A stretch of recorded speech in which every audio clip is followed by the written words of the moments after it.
Hi, today let's make simple and easy butter chicken ghee roast. Now let's marinate the chicken with some lemon juice and turmeric powder and keep it aside. Once that is done, in a blender, add in some chopped tomatoes and Kashmiri chilli powder and make a puree of it and keep it aside. In a pan, I'm adding in oil and let's add in sliced onions. The onions needs to be the one which we put it for biryani, dark brown. Once it's dark brown, keep it aside.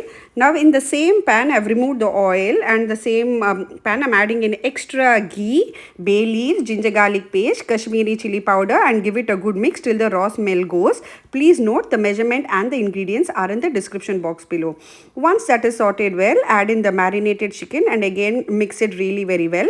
Now let's add in some spices like garam masala powder, jeera powder, coriander powder.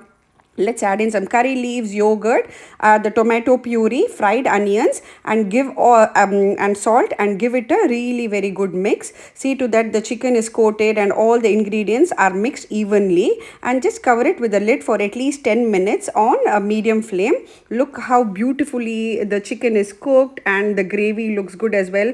There's no any kind of color added to this curry as well. Finally, add some butter and garnish it with some fresh coriander leaves. Tasty ghee roast butter chicken is ready to serve. If you like my recipe, don't forget to like, share and follow. As I always say,